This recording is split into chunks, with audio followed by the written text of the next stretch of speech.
ശാലോമിൻ്റെ എല്ലാ മാന്യ പ്രേക്ഷകർക്കും വാനമ്പാടിയുടെ സ്നേഹഗീതത്തിലേക്ക് സുസ്വാഗതം. വിളക്കു ഞാൻ തെളിച്ചുകൊണ്ടിറങ്ങിടുന്നിതാ, വൃഥാ വിളിച്ചിടേണ്ടൊരുത്തരും തിരിഞ്ഞു നോക്കുകില്ല ഞാൻ. തെളിഞ്ഞ രംഗമൊക്കെ വിട്ടകന്നു ദൂരെയെത്തി ഞാൻ, ഒളിച്ചിടും സമാധിയിൽ കഴിക്കുമെന്റെ ജീവിതം. ബെനീഞ്ഞാമ വർഷങ്ങൾ പിന്നിടും തോറും കൂടുതൽ കൂടുതൽ അനുസ്മരിക്കപ്പെടുകയാണ്. ഇതൊരു സത്യം വെളിപ്പെടുത്തുന്നു. സഭാപ്രസംഗകൻ 7-ാം അധ്യായം 1 ഇങ്ങനെ പറയുന്നു: മേൽത്തരം പരിമള തൈലത്തേക്കാൾ സൽപ്പേരും ജന്മദിനത്തേക്കാൾ മരണദിനവും ഉത്തമമെന്ന്. അതെ, അമ്മയുടെ ജനനമോ മരണമോ അമ്മയുടെ പേരിൽ നടത്തുന്ന അനുസ്മരണാ ദിനങ്ങളോ ഒന്നുമല്ല അമ്മയെ അതുല്യയാക്കിയിരിക്കുന്നത്. മറിച്ച് അമ്മയുടെ ജനന മരണങ്ങൾക്കിടയിലുള്ള സംഭവബഹുലമായ ജീവിതത്തിൻ്റെ ധന്യതയും ആത്മീയ കാര്യങ്ങളിൽ അമ്മ കാത്തു സൂക്ഷിച്ചിരുന്ന ആഴമായ ഉൾക്കാഴ്ചയും വ്യക്തിബന്ധങ്ങളിൽ അമ്മ കാത്തു സൂക്ഷിച്ചിരുന്ന ഊഷ്മളതയും ഇന്നും ഓർമ്മിക്കപ്പെടുന്നു എന്നതാണ് സത്യം. അതേ കാലത്തിന് അമ്മയെ മറക്കാനാവില്ലല്ലോ.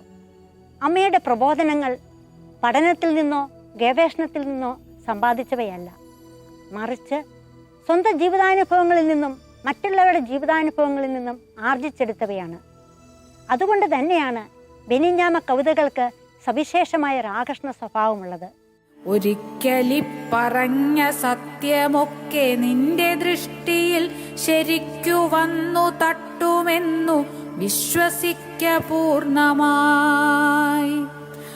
പടുക്കളെന്നു പേരെടുത്ത പൂർവിക പ്രമാണികൾ കൊടുക്കമെന്തു സംഭവിച്ചു കേട്ടു കേൾവിയില്ലയോ. പഠിച്ച വിദ്യയൊന്നുമേ ഫലപ്പെടാതെ ദേഹിയെ വിടിഞ്ഞു പഞ്ചഭൂതമായി പിരിഞ്ഞു പോയി ജഡം ക്രമാൽ. തനിക്ക് മുമ്പേ പറഞ്ഞ മിസ്റ്റിക് കവികളുടെ പാതയിൽ തൻ്റെതായ ചില വെളിപാടുകളുടെ ആത്മപ്രകാശം തെളിച്ചുകൊണ്ടാണ് കവി വിശ്വസാഹിത്യത്തിൻ്റെ നീലനഭസിൽ പറന്നു പാറിയത്. അത് മലയാള ഭക്തി പ്രസ്ഥാനങ്ങളെയും യോഗാത്മക സാഹിത്യത്തെയും അതിലംഘിക്കുന്ന ആത്മപ്രേമത്തിൻ്റെ മിസ്റ്റിക് പ്രഭാവലയം തന്നെയായിരുന്നു. ആത്മാവിൻ്റെ സ്നേഹഗീതയിൽ ദൈവ മനുഷ്യനും തമ്മിലുള്ള ബന്ധം, ദൈവാനുഭവത്തിൻ്റെ സ്പന്ദനം ഉൾക്കൊള്ളുന്ന ഒരു ബന്ധമാണ് അതിലാവിഷ്കൃതമായിരിക്കുന്നത്. അതും ഏകദേശം ഒരു പ്രണയകാവ്യം പോലെ മനോഹരമാണ്. പല ഘട്ടങ്ങളിലും കുമാരനാശാൻ്റെ ലീല അവസാന ഭാഗത്ത് മദനനെ വിളിച്ച് പറയുന്ന കുറേ ശ്ലോകങ്ങളുണ്ട്. ആ ശ്ലോകങ്ങളുമായി സാമ്യമുള്ള പല ശ്ലോകങ്ങളും സിസ്റ്റർ മേരി ബെനീഞ്ഞയുടെ കവിതകളിൽ എനിക്ക് അനുഭവപ്പെട്ടു. ഞാൻ ചോദിച്ചപ്പോൾ സിസ്റ്റർ ലീല വായിച്ചിട്ടില്ല. അപ്പോൾ സമാന ഹൃദയമുള്ള രണ്ടുപേർ, ഒരാൾ അനുരാഗ തീവ്രതയെക്കുറിച്ചും മറ്റൊരാൾ ദൈവിക അനുഭവത്തിൻ്റെ തീവ്രതയെക്കുറിച്ചും എഴുതുകയാണ് ചെയ്യുന്നത്. അവരുടെ പല ഭാഗങ്ങളിലും വളരെ സമാനതകൾ കണ്ടതും എനിക്ക് സാഹിത്യത്തെ സംബന്ധിച്ചൊരു വിസ്മയമായി തോന്നി. അടയുന്നിതു പങ്കജാവലി വിടരുന്നാമ്പൽ ഉദിപ്പൂ ചന്ദ്രനും അണയും നിതു രാത്രി പിന്നെയും പ്രിയനെ കാൺമതുമില്ലിതേവരെ. ബെനീഞ്ഞാമ കവിത അതിനൊരു ആധ്യാത്മിക തലമുണ്ട്. കവിത പ്രകൃതി വർണ്ണനയൊക്കെ ഉണ്ടെങ്കിൽ പോലും അതിനൊരു ആധ്യാത്മിക തലമുണ്ട്. അതാണ് ആ കവിതയുടെ ആഴം, അതാണ് ആ കവിതയുടെ ആകാശം എന്നാണ് എനിക്ക് തോന്നിയിട്ടുള്ളത്. മലയാളത്തിലെ ആദ്യത്തെ മഹാകവിയത്രി എന്ന് വിളിക്കപ്പെടേണ്ട ആൾ ബെനീഞ്ഞാമയാണ്. അവർ ക്രിസ്ത്യാനിയായി പോയത് അവരുടെ കുറ്റം കൊണ്ടല്ല. അവർ ഭംഗിയായിട്ട് കവിത എഴുതുന്നു. നല്ല കവിതയാണ്, നല്ല ഒഴുക്കുണ്ട്, നല്ല സംഗീതാത്മകതയുണ്ട്, നല്ല ലയമുണ്ട്. ഇതൊക്കെ ഒരു കവിക്ക് വേണ്ടത് എല്ലാ ബെനീഞ്ഞാമ കവിതയ്ക്കുമുണ്ട്. വരുവേനിവനെന്നു സത്യമായി അരുളി ചെയ്തൊരു വാക്കുമൽ പ്രിയൻ പുനരെന്തു മറന്നു പോയിതോ കനിവീന്നിലുദിച്ചിടായികയോ അവിടുന്നു മറന്നു പോകയോ ദയവില്ലാത്തവനായി ഭവിക്കയോ വരികിൽ ഇതു രണ്ടുമെൻ്റെ ദുർവിധിയെന്നോർത്തു സമാശ്വസിച്ചിടാം. 1927 അവരുടെ ആദ്യത്തെ കവിതാ സമാഹാരം പുറത്തു വരുന്നത്, ഗീതാവലി എന്ന് പറയുന്നത്. അത് അന്നത്തെ മഹാകവി ഉള്ളൂരിൻ്റെ അവതാരികയോടുകൂടിയാണ് മലയാളികളുടെ അടുത്തേക്ക് കടന്നു വരുന്നത്. ആ കവിതയിൽ ബെനിഞ്ഞാമയുടെ കാവ്യജീവിതത്തിൻ്റെ ഏറ്റവും സവിശേഷമായ പ്രത്യേകത എന്ന് പറയുന്ന ആ ഒരു മിസ്റ്റിക് ആഭിമുഖ്യം, മിസ്റ്റിക് എലമെൻ്റ് ആ കവിതാ സമാഹാരത്തിലുണ്ടായിരുന്ന ഒരാത്മാവിൻ്റെ സ്നേഹഗീത എന്ന് പറയുന്ന ഒരു കവിതയിൽ ആവിഷ്കരിക്കപ്പെട്ടിരുന്നു. പക്ഷേ അത് കണ്ടറിയാൻ മഹാകവി ഉള്ളൂരിന് പോലും സാധിക്കാതെ പോയത് വളരെ ഉദാസീനമായ ഒരു മനോഭാവം കൊണ്ടായിരിക്കും. അദ്ദേഹത്തെ കുറ്റപ്പെടുത്തുന്നില്ല ഞാൻ. കാരണം ഒരു ക്രിസ്ത്യൻ പെൺകുട്ടി എഴുതിയിരിക്കുന്ന കവിതകൾ അതിനൊക്കെ ഇത്രയേ വരാൻ ഇടയുള്ളൂ എന്ന് കരുതി അതൊക്കെ മതി എന്നുള്ള നിലയിൽ അദ്ദേഹം അതിനെ വായിച്ചു ഭംഗിയായിട്ട് അവതരിപ്പിച്ചു. കവിഞ്ഞ പ്രശംസയാണ് അദ്ദേഹം കൊടുത്തത്. അത് ബെനിഞ്ഞാമയുടെ ഭാവി കാവ്യ ജീവിതത്തിന് നല്ല ഉറപ്പുള്ള ഒരു അടിത്തറയായി മാറിയിട്ടുമുണ്ട്. ഈ ഭൂമിയിലുള്ള എല്ലാ സ്നേഹങ്ങളും നശ്വരമാണ്. എറ്റേണൽ ലവ് എന്ന് പറയുന്ന ഒരു കാര്യം അത് ഉണ്ടെങ്കിൽ അത് ഈശ്വരനാകാം. ഈശ്വരന് ഒരു പുരുഷാരൂപം കൊടുത്തിട്ടാണ് പലപ്പോഴും സ്ത്രീകൾ ഈ അവരുടെ ഇത്തരത്തിലുള്ള ഒരു സ്പിരിച്വൽ ആൻഡ് ലവ് രണ്ടും ചേർന്നിട്ടുള്ള ആ ഒരു ഉയരൽ, മനസ്സിൻ്റെ ഉയരലിനെ പലപ്പോഴും പ്രകടിപ്പിക്കുന്നു. പ്രണയത്തിൻ്റെ ഒരു പ്രത്യേകതകളിൽ കാത്തിരിപ്പുണ്ട്, ചെറിയ പരിഭവങ്ങളുണ്ട്, പ്രണയ സാഫല്യത്തിൻ്റെതായിട്ടുള്ള നിറവുണ്ട്.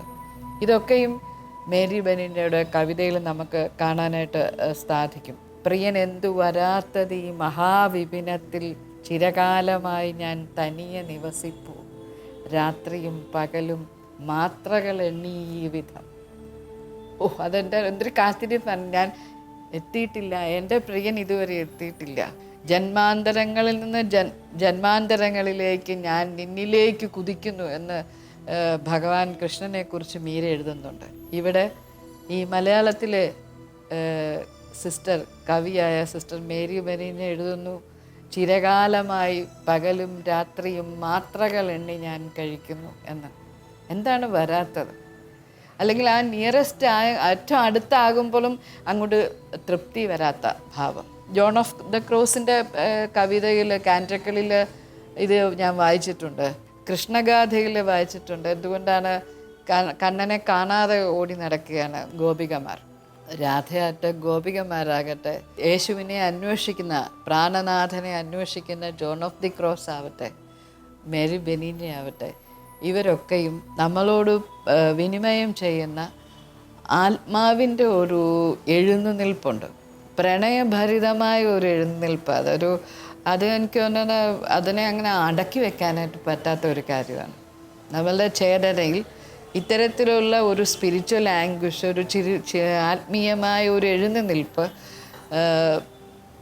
അനുഭവിക്കുന്ന തരത്തിലുള്ള മാനസിക നിർമ്മിതികൾ അല്ലെങ്കിൽ മനോനിർമ്മിതികൾ ഉള്ളവർക്ക് ഇത്തരം കവിതകൾ എല്ലാ കാലത്തും പ്രിയപ്പെട്ടതായിരിക്കും. വരുമെൻ പ്രിയനെന്നു ശക്തിയായൊരു ശബ്ദം ഹൃദയത്തിൽ നിന്നിതാ, ഉയരുന്നതു സത്യമെങ്കിലേ വലുതായുള്ള വിളംബമെന്തിനായി, അഥവാ പ്രണയാർത്തയായ ഞാനിഹ കാട്ടും ചപലത്തരങ്ങളിൽ, അവിടേക്കു രസം ജനിക്കയാലിവിടെങ്ങാനുമൊളിച്ചു നിൽക്കയോ. ഒരു കവയത്രി എന്ന നിലയിൽ ബെനിഞ്ഞാമ്മയെ ഏറെ പ്രശസ്തയാക്കിയ കൃതിയാണ് ലോകമേ യാത്ര. തൻ്റെ യൗവന തൃഷ്ണകളെ യേശുവിൻ്റെ പാതാരവിന്ദങ്ങളിൽ സമർപ്പിച്ച് അവൻ്റെ മണവാട്ടിയായി കന്യാലയ പ്രവേശം നടത്തിയ അതേ വർഷം തന്നെയാണ് ഈ കവിതയും രചിക്കപ്പെടുന്നത്. ഇടപ്പള്ളിയുടെ മണിമുഴക്കവും ചങ്ങമ്പുഴയുടെ രമണനും പോലെ ഈ കവിതയും മലയാള മനസ്സിനെ വല്ലാതെ ഉലച്ചു. കൈരളി അതേറ്റുപാടി. പ്രത്യാശയുടെ സർഗസംഗീതമായി ലോകമേ യാത്ര ഇന്നും നമ്മെ നയിക്കുന്നു. കൊളുത്തിവെച്ച ദീപമങ്ങെടുത്തെഴുത്തിനന്തികെ തെളിച്ചു വെച്ചു വിണ്ണിലേക്കുയർത്തി തൻ്റെ കണ്ണുകൾ വിളിച്ചു ദൈവനാമമേതു കർക്കശന്റെ ഹൃത്തുമങ്ങിളക്കിടും മൃദുസ്വരത്തിലാർത്തയായി പ്രഭാവതി. ഒരു ജൂനിയർ സിസ്റ്റർ ആയിരുന്ന കാലത്ത് എന്നെ ആദ്യമായിട്ട് സ്കൂളിൽ വെച്ചത് മുട്ടിയറയാണ്. ഞാൻ ചെന്ന കാലഘട്ടത്തിലാണ് മുട്ടിയറ ഗോൾഡൻ ജൂബിലി സ്കൂളിൻ്റെ മഠത്തിൻ്റെയും എല്ലാം ഒന്നിച്ചു വരികയാണ്. അപ്പോൾ സ്കൂളുകാർക്ക് ഒരാഗ്രഹം, അവരുടെ സ്കൂളിലെ സെൻറ്റ് ആഗ്നസ് ബാലെ ഉണ്ടാക്കണമെന്ന്. സെൻറ്റ് ആഗ്നസിൻ്റെ നാമധേയത്തിലാണ് സ്കൂള്. അപ്പം പെട്ടെന്ന് എഴുതാനായിട്ട് അവർ സമീപിച്ചത് ബെനീഞ്ഞാമയാണ്. ബെനീഞ്ഞാമയ്ക്ക് സമയമില്ലായിരുന്നു. പിന്നെ എഴുതുന്ന കുറേ പേരെ സിസ്റ്റേഴ്സിൻ്റെ ഇടയിൽ നിന്ന് തന്നെ കണ്ടെത്താൻ ശ്രമിച്ചു നടന്നു. പക്ഷെ അതൊന്നും സാധിച്ചില്ല. അപ്പോൾ എൻ്റെ മലയാളം ടീച്ചറായിരുന്ന ഫിലോമിനാമ്മ എന്ന എൻ്റെ മദർ സുപ്പീരിയർ പറഞ്ഞു, ഫിലോമിന് എഴുതാനുള്ള ഒരു വാസനയൊക്കെ ഉണ്ടെന്ന് തോന്നുന്നു, നിങ്ങളൊന്ന് നോക്ക്. അപ്പോൾ എന്നോട് പറഞ്ഞു എത്രയും പെട്ടെന്ന് എഴുതണം, 2 ദിവസം കൊണ്ട് ഞാനങ്ങ് എഴുതി ബാലെ. എന്തോ അന്നത്തെ സ്റ്റാൻഡേർഡ് അത്രയൊക്കെ കാണുകയുള്ളൂ. പക്ഷേ അതും കൊണ്ട് അവരത് എങ്ങനെയെങ്കിലും അത് കറക്റ്റ് ചെയ്ത് ബാലെ അവതരിപ്പിച്ചു. എന്നിട്ട് ഒരു 2-3 ആഴ്ച കഴിഞ്ഞപ്പോൾ ബെനീഞ്ഞാമ്മ അവിടെ പഴയ മഠമായ മുട്ടിയറ വരികയും ജൂനിയർ സിസ്റ്ററായ എന്നെ കണ്ടപ്പോൾ സിസ്റ്റർമാർ പറഞ്ഞു കൊടുത്തു, ഇത് ബാല എഴുതിയ ആളാണ്, എഴുതാനൊക്കെ ഒരു ചെറിയ വാസനയൊക്കെ ഉണ്ട്. അപ്പം ബെനീഞ്ഞാമ്മയ്ക്ക് എന്നെ കണ്ടപ്പോൾ ഭയങ്കര സന്തോഷം. ഞങ്ങൾ ആദ്യം കണ്ടുമുട്ടുന്നത് അങ്ങനെയാണ്. ഏതായാലും എനിക്ക് മറക്കാൻ പാടില്ലാത്ത ഒന്നുണ്ട്, അമ്മ എൻ്റെ തലയിൽ 2 കൈയും വെച്ച് അനുഗ്രഹിച്ചു. ഇന്നും ആ അനുഗ്രഹത്തിൻ്റെ അഭിഷേകം എൻ്റെ മനസ്സിലുണ്ട്. കുര്യസ് സാറിൻ്റെ ഇൻഫ്ലുവൻസിൻ്റെ ഒരു പുറത്താണ് ബെന്യാമാൻ്റെയുടെ കവിതകൾ ഞാൻ വായിക്കാൻ തുടങ്ങിയത്. അതുവരെ ഇപ്പോൾ മുറ്റത്തെ മുല്ലയ്ക്ക് മണമില്ല എന്ന് പറയുന്ന പോലെ ആൻറ്റിയുടെ കവിതകൾ അങ്ങനെ വായിക്കണമെന്ന് എനിക്ക് തോന്നിയിട്ടില്ല. ലോകമയാത്ര എല്ലാവരും ചോദിക്കും, അതിലെ വരികളൊക്കെ ചൊല്ലി നടക്കും. അതേപോലെ കൊച്ചു കുട്ടികൾക്ക് വേണ്ടിയിട്ടുള്ള കവിതകൾ ഇതൊക്കെ വായിച്ചു നോക്കി അല്ലാതെ ചൊല്ലി നോക്കില്ലായിരുന്നു. കവിതാരാമത്തിലെ കവിതകൾ, അതുപോലെ ആത്മാവിൻ്റെ സ്നേഹഗീത വായിച്ചു കുര്യസ് സാറിൻ്റെ ഇൻഫ്ലുവൻസ് കൊണ്ടാണ്. അത് വായിച്ചപ്പോഴാണ് എനിക്ക് ആൻറ്റിയോടുള്ള ആ ഒരു അതുവരെ സത്യം പറഞ്ഞാൽ അങ്ങനെ വലിയൊരു ബഹുമാനം ഈ ആശാനോടോ വള്ളത്തോളിനോടോ തോന്നുന്നൊരു ബഹുമാനം എനിക്ക് തോന്നിയിട്ടുണ്ടായിരുന്നില്ല. പക്ഷെ ആത്മാവിൻ്റെ സ്നേഹഗീത വായിച്ചപ്പോൾ മുതൽ അത് നമ്മൾ ഇപ്പോഴത്തെ ഭാഷ പറഞ്ഞ വേറൊരു ലെവൽ എന്ന് പറയും, ആ ഒരു രീതിയിൽ ബോധ്യപ്പെടുകയും അവിടെ ഒരു മിസ്റ്റിസിസം എന്ന ഒരു എലമെൻറ്റ്. അപ്പോൾ മലയാളം മെയിനെടുത്ത് പഠിക്കുന്ന സമയമാണ്. ജി ശങ്കരക്കുറുപ്പിനെ പഠിക്കുന്നു. എന്തുകൊണ്ട് ബെന്യാമാൻ്റെ അതിലേക്ക് ചേർത്ത് വെച്ചുകൂടാ എന്ന ചിന്ത വരുന്നു. അപ്പോൾ ആ ഒരു എലിമെൻ്റ് വല്ലാതെ ആകർഷിച്ചിട്ടുണ്ട്. വേറൊന്നുമല്ല, ലോകമയാത്രയേക്കാളൊക്കെ എന്നെ സ്വാധീനിച്ചത് ഈ ആത്മാവിൻ്റെ സ്നേഹഗീതയാണ്. അതുപോലെ എടുത്തു പറയേണ്ട മറ്റൊരു കവിത, എന്നെ സ്വാധീനിച്ചൊരു കവിത പ്രഭാവതിയാണ്. തരുണീമണികളെ പോലെ ഉള്ളഴിഞ്ഞുള്ള രാഗം പുരുഷരിൽ ഒരു നാളും കാൺമതില്ലെന്തു ചെയ്യാം.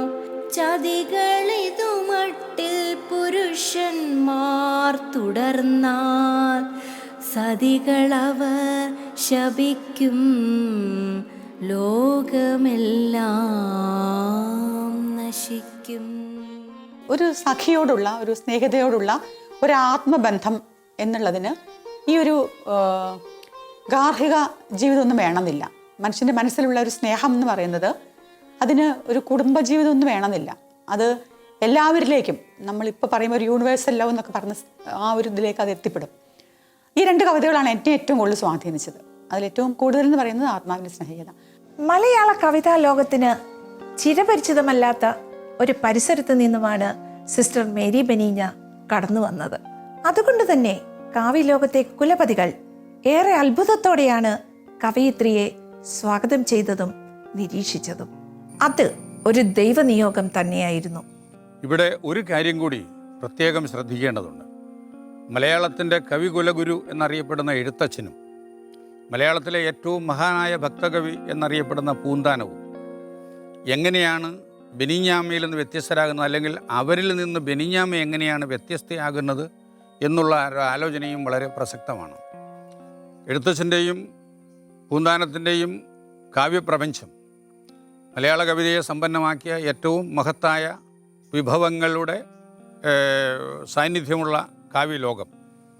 ആ കാവ്യലോകമായി ബെനിഞ്ഞാമ്മയുടെ കാവ്യലോകത്തെ താരതമ്യം ചെയ്യുന്നത് തന്നെ സാഹസമാണ്. കാരണം താരതമ്യ സാഹിത്യ പഠനത്തിൻ്റെ തത്വങ്ങളിലൊന്ന് ഒരേ നിലവാരത്തിലുള്ള എഴുത്തുകാരെയാണ് താരതമ്യം ചെയ്യേണ്ടത് എന്നാണ്. ഇവിടെ എഴുത്തച്ഛനും പൂന്താനവും ബെനിഞ്ഞാമ്മയും ഒരേ തരംഗ ദൈർഘ്യത്തിൽ നിൽക്കുന്നു എന്ന് വാദിക്കാമെങ്കിലും ഒരേ സാഹിത്യ നിലവാരത്തിൽ, കാവ്യ നിലവാരത്തിൽ നിലനിൽക്കുന്നു എന്നൊരിക്കലും നമുക്ക് പറയാനൊക്കില്ല. പക്ഷേ ആ തരംഗ ദൈർഘ്യം എന്ന് പറയുന്നത് അവരിലൂടെ ആധ്യാത്മികതയുടെ തലമാണ്. എഴുത്തച്ഛൻ്റെയും പൂന്താനത്തിൻ്റെയും കവിതകളിൽ മിസ്റ്റിസിസത്തിൻ്റെ സാന്നിധ്യമുണ്ട് എന്ന് വല്ലവർക്കും വേണമെങ്കിൽ വാദിക്കാം എന്നല്ലാതെ അത്തരത്തിലൊരു സാന്നിധ്യം വസ്തുനിഷ്ഠമായിട്ട് നമുക്ക് ചൂണ്ടിക്കാണിക്കാൻ സാധിക്കില്ല. അത് ഏറ്റവും തീക്ഷ്ണമായ ആധ്യാത്മികതയുടെ തലമാണ്. ആ ആധ്യാത്മികതയുടെ തലം, അത് ഭക്തിയുടെയും ആധ്യാത്മികതയുടെയും തലത്തിൽ നിന്ന് മിസ്റ്റിസിസത്തിൻ്റെ തലത്തിലേക്ക് ഉയരുക എന്ന് പറയുന്നത് ഒരു മേഘം സഞ്ചരിക്കുന്നത് പോലെ ആകാശത്തിലൂടെ ഒരു മിസ്റ്റിക് കവി തൻ്റെ ഭാവനയെ ഇങ്ങനെ വ്യാപരിപ്പിച്ചുകൊണ്ടേ ഇരിക്കും, അല്ലെങ്കിൽ ജീവാത്മാവ് ഇങ്ങനെ അതിലൂടെ സഞ്ചരിച്ചുകൊണ്ടേയിരിക്കുന്നു. അത്തരത്തിലുള്ള ഒരനുഭവം എഴുത്തച്ഛൻ്റെയോ പൂന്താനത്തിൻ്റെയോ കവിതകളിൽ നമുക്ക് കണ്ടെത്താനാവില്ല. അവിടെ തീക്ഷ്ണമായ ഭക്തിയാണ്. എപ്പോഴും ഇങ്ങനെ ഭഗവാന്റെ സന്നിധിയിൽ ഇങ്ങനെ കൈകൂപ്പി നിന്ന് പ്രാർത്ഥിക്കുന്നു. എന്തിനാണ്? അനുഗ്രഹങ്ങൾ കിട്ടാൻ വേണ്ടിയാണ്. ബെനിഞ്ഞാമ്മ അനുഗ്രഹങ്ങൾ കിട്ടാൻ വേണ്ടിയല്ല പ്രാർത്ഥിക്കുന്നത്. ബെനിഞ്ഞാമ്മ തനിക്ക് കിട്ടിയിട്ടുള്ള അനുഗ്രഹങ്ങളെ മുഴുവനും ആ തൻ്റെ പരമാത്മാവിൻ്റെ, തൻ്റെ ഇഷ്ടദേവൻ്റെ, യേശുവിൻ്റെ സന്നിധാനത്തിൽ സമർപ്പിക്കുന്നതിനാണ് പോകുന്നത്. ഇങ്ങോട്ടൊന്നും വാങ്ങിച്ചെടുക്കാനല്ല, കൈവശം ഉള്ളതുകൂടി അങ്ങോട്ട് കൊടുക്കുകയാണ്. സന്യാസം എന്ന് പറയുന്നത് തന്നെ അങ്ങനെയാണല്ലോ. സമ്യക് ന്യസിക്കുക എന്ന് പറഞ്ഞാൽ പൂർണ്ണമായിട്ട് പണയം വയ്ക്കുക. സാധാരണ പണയം വയ്ക്കുന്നതൊക്കെ തിരിച്ചെടുക്കും. ഈ സന്യസ്ത ജീവിതത്തിൽ ഒരു ജീവാത്മാവ് അല്ലെങ്കിൽ ഒരു വ്യക്തി പണയം വയ്ക്കുന്നത് ഒരിക്കലും തിരിച്ചെടുക്കുന്നില്ല. അത് ഈശ്വരങ്കിലേക്ക് സമർപ്പിച്ച് കഴിഞ്ഞിരിക്കുകയാണ്. അങ്ങനെ പൂർണ്ണമായി ന്യസിക്കുന്ന അല്ലെങ്കിൽ വിട്ടുകൊടുക്കുന്ന, തനിക്ക് ലഭിച്ച അനുഗ്രഹങ്ങൾ മുഴുവൻ ഈ ഈശ്വരങ്കിലേക്ക് സമർപ്പിക്കുന്ന ആ മനോഭാവം, അത് മിസ്റ്റിക്കിൻ്റെ മനോഭാവമാണ്. അങ്ങനെ ഒന്ന് ഞാൻ പറഞ്ഞ പൂന്താനത്തിൻ്റെയും എഴുത്തച്ഛൻ്റെയും കവിതകളിൽ കാണാനില്ല. അവിടെ അനുഗ്രഹങ്ങൾ പ്രാർത്ഥിച്ചു വാങ്ങുകയാണ്. ഇവിടെ തനിക്ക് ലഭിച്ച അനുഗ്രഹങ്ങളെ അങ്ങോട്ട് തിരികെ സമർപ്പിക്കുകയാണ്. എൻ്റെ സന്യാസ ജീവിത കാലഘട്ടത്തിൽ ഞാൻ കണ്ടുമുട്ടിയ വിശുദ്ധ വ്യക്തിത്വങ്ങളിൽ എന്നെ ഏറെ സ്വാധീനിച്ച ഒരു സന്യാസിനിയാണ് സിസ്റ്റർ മേരി ജോൺ തോട്ടം. എൻ്റെ പ്രേക്ഷിത ജീവിതത്തിൽ ആദ്യ കാലഘട്ടങ്ങളിൽ ഞാൻ എലഞ്ഞിമഠത്തിലായിരുന്നു. അന്നൊക്കെ ഞങ്ങളെ ഓരോരുത്തരെയും വിളിച്ച് അടുത്തിരുത്തി കവിതകൾ വായിച്ചു കേൾപ്പിക്കുകയും അത് ആസ്വദിപ്പിക്കുവാൻ ഞങ്ങളെ പ്രേരിപ്പിക്കുകയും ചെയ്യുമായിരുന്നു. അമ്മയുടെ ദൈവസ്നേഹവും പരസ്നേഹവും സഹോദര സ്നേഹവും സാഹിത്യവാസനയുമെല്ലാം അടുത്തറിയുവാനും കണ്ടറിയുവാനും ഭാഗ്യം ലഭിച്ചതിൽ ഞാൻ ദൈവത്തിന് നന്ദി പറയുന്നു. സ്വാഗതം കുഞ്ഞിക്കാറ്റേ, പൊന്നിളം കാറ്റേ, നിന്റെ ആഗമം പ്രതീക്ഷിച്ചു തന്നെ ഞാനിരിക്കുന്നു.